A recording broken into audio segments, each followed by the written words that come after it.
The ship lurched forward, then upward, throwing some of the ladies off their feet. The force of the sudden maneuver, followed by Marcus's sudden psychotic laughter, filled the cabin as the ship started to climb. "Okay, let's see then," Marcus yelled to himself. The ship climbed recklessly, the armor plating getting a bit scuffed as the heat shield began to take the strain. 22 minutes later, the harrowing flight concluded.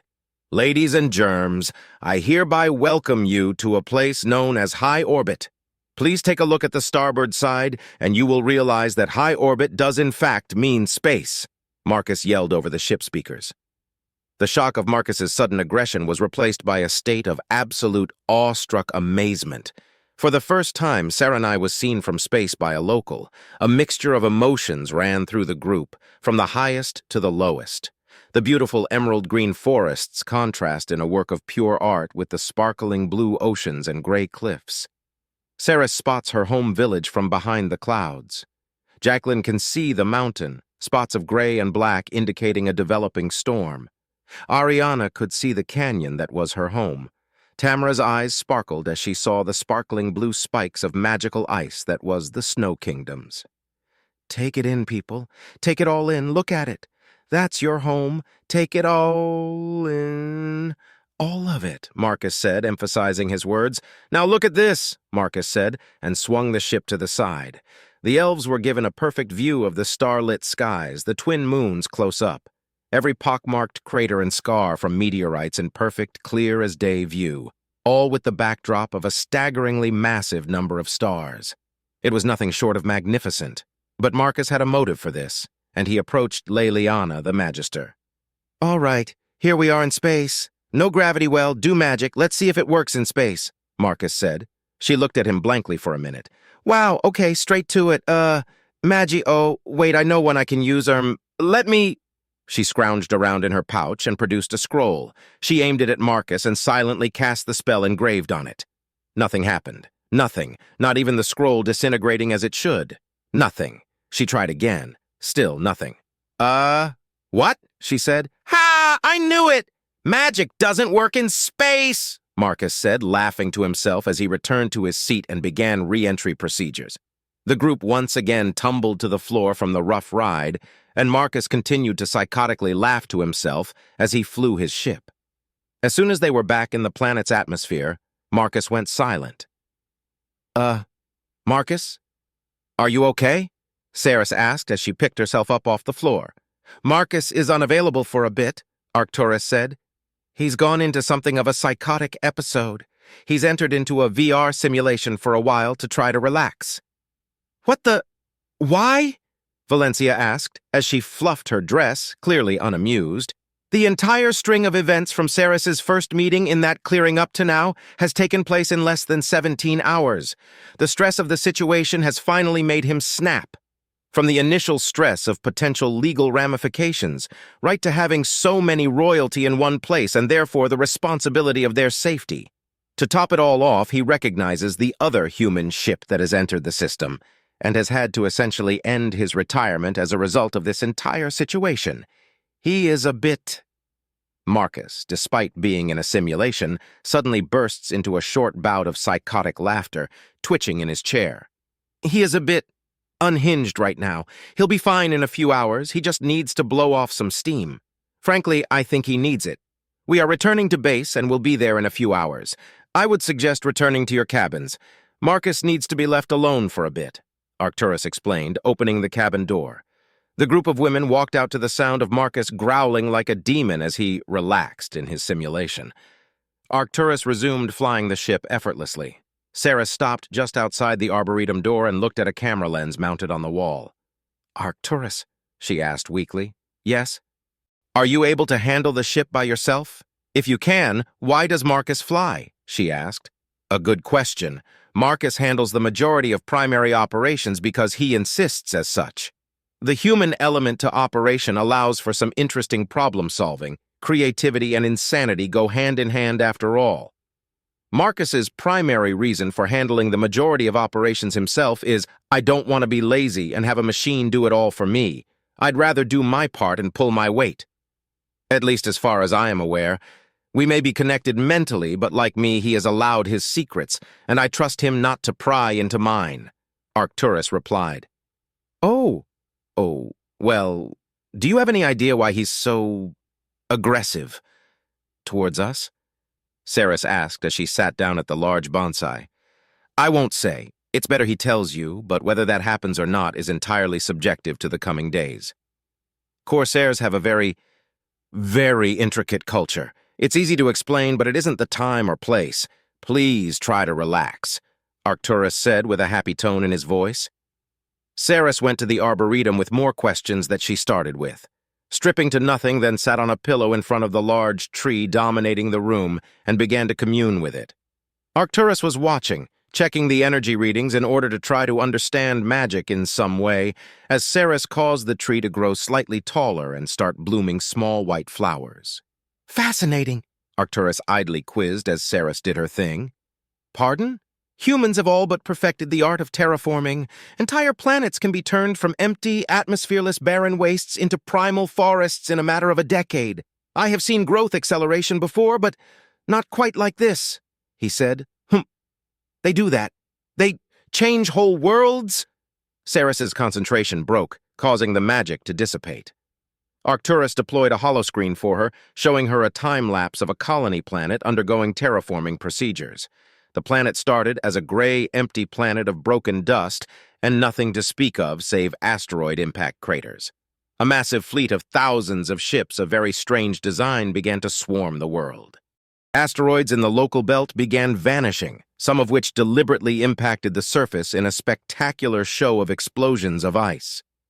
Massive drills dug holes directly into the core, detonating, making the planet's dormant volcanoes suddenly awaken and sending explosions of volcanic ash and toxic fumes into the air. The field held and created an artificial shield around the planet, sealing the gases within the planet's gravity well for a time. Within a short while, these shields dissipated as the planet's magnetic field came back to life. More work carried on as the planet's atmosphere stabilized and various tree seeds, moss seeds, and lichen was planted, allowing it to proliferate and grow using massive walkers that trundled along the surface. Ceres beamed with excitement of every kind as she watched trees the size of skyscrapers grow in a matter of days from naught but seeds and barren sand. Massive, strangely shaped ships arrived, opening their cargo bays and depositing all manner of life onto the planet, from deer and rats to trout and salmon, birds, bees, and everything in between. By the end of it, an entire world had appeared, from a broken, desolate corpse to a vibrant, beautiful paradise. This took 10 years, she cried out from her pillow. "Affirmative. 10 long, painful, micromanagement-filled years of hard but fruitful work. This is the kind of thing people like Marcus do. When we do encounter a planet with already existing life, we take saplings, seedlings, and any wildlife we can find. Clone samples take saplings, and the chain continues to grow, ever stronger, ever faster. Marcus's original mission was to create a factory that could manufacture the drones needed to expand terraforming operations for a company out in the Rim. An order he has had to abandon," Arcturus said, displaying various pictures of the giant spider crab robot things. "See? Can you cultivate and grow any plant?" Ceres asked. "Within calculable reasons, of course, but any plant we have needs to be trained first. We can't go up to a random bush, point a laser, and make it a bigger bush. The process is a lot more involved and very complex. It's why it takes us 10 years instead of 10 hours, like it once did. The entire process is based around the belief we should let nature thrive on her own terms. But give her a little boost to make it easier for everyone," Arcturus said. 10 hours? She exclaimed. "You can do that at 10 hours? "Well, yes, but it's very messy," Arcturus replied with a mechanical chuckle. Ceres took a squeaky breath, then fainted. 10 hours? "Oh, dear, I think I shouldn't have done that," Arcturus said, seeming rather shifty-eyed, and popped himself in another room to talk with the occupants. The rest of the elves on board the ship began to look for things to do, coming across the archives room. First, Valerian, finding and getting lost in a World War I history book.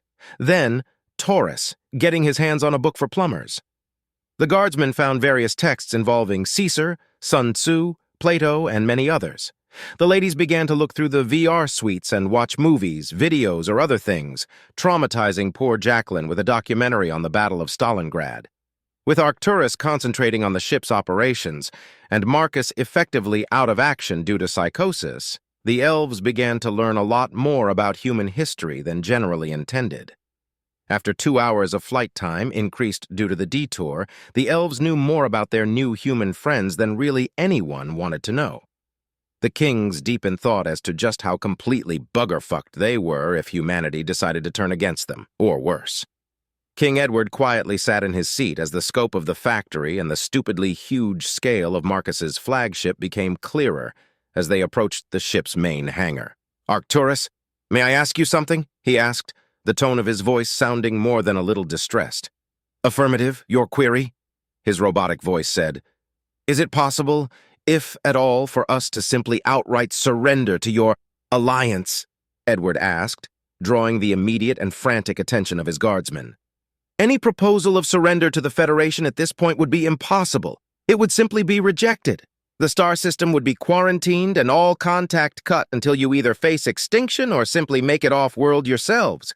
So, no, not really. But why would you want to?" Arcturus replied sternly. "I have read some things about humanity and its history of a certain questionable practice. I can't deal with it alone as its roots dig too deep. Is there any way I can requisition you for the use of war machines or military assets? I need to make some changes, and I will not be unopposed," Edward said. The faces of the paladins guarding him brightened up in response. "No, never, not at all. Absolutely, unequivocally, totally not. Why?" Arcturus replied with absolute authority in his voice. "I wish to preemptively strike. The slave trade in the kingdom is becoming rampant, despite the fact it is already outlawed. I wish to... All units are to enter operations reconfiguration protocols immediately. Directive, emancipation," Arcturus said, cutting the king off. Alarms suddenly sounded through the entire factory, and the drone swarm descended on an empty area of the factory floor like a swarm of angry wasps. Within seconds, resources were being pumped through a series of assembly machines and war factories. Minutes after this declaration, the first battle droids, warbots, and automated tank platoons were rolling off the assembly lines. By the time Edward had bothered to pick his jaw off the floor, 2,000 battle-ready droids were in assembly, with 30,000 more on the way. "Operation completion time, 25 minutes, 17 seconds. Unit deployment on hold until orders. The Alliance Assembly has been informed. By unanimous vote of 283 to 0, operation is approved to proceed. Carryalls and troop transports are ready to deploy. Your Majesty, your new temporary army is ready for deployment. I need you to come to the AI core," Arcturus said. Why is that?" he asked meekly. "I need information on who I need to kill. You know what's going on and who I need to talk to. If you don't mind, I need to borrow your brain." Arcturus replied with a certain quality of malice in his voice. "Pardon? Calm down, Arcturus." Marcus's voice suddenly boomed. "Let me handle this. Save your bloodlust for later, okay?" "Yes, sir. Oops," Arcturus said and slunk back into the shadows. "Borrow my brain?" Edward exclaimed, terrified. "Relax, it's a figure of speech. What Arcturus wanted to do was plug you into the network the same way I do and poke your mind for contacts, suspects, and laws. I will hold back his wrath until we have enough intel to do this properly," Marcus said. "Are all of your machines this terrifying?" Edward said as he slumped into his chair. "Only when it comes to certain precepts and ideals, slavery chief among them. Again, read the tablet I gave you, has a basic idea of what really pisses us off, and how long you have to live if you do," Marcus said as the ship thunked as clamps secured it inside the hangar. "All right, everyone, welcome to your humble home for the next 2 weeks. Your quarters have been prepared, and I have instructed Ark to set up a communications line so you can rule your kingdoms from here for that duration. I will teach you how to use this tech to smooth the transition and help along in any way I can. On behalf of the Terran Alliance, the Sol Federation, and the Confederacy of Independent Sentients, welcome aboard.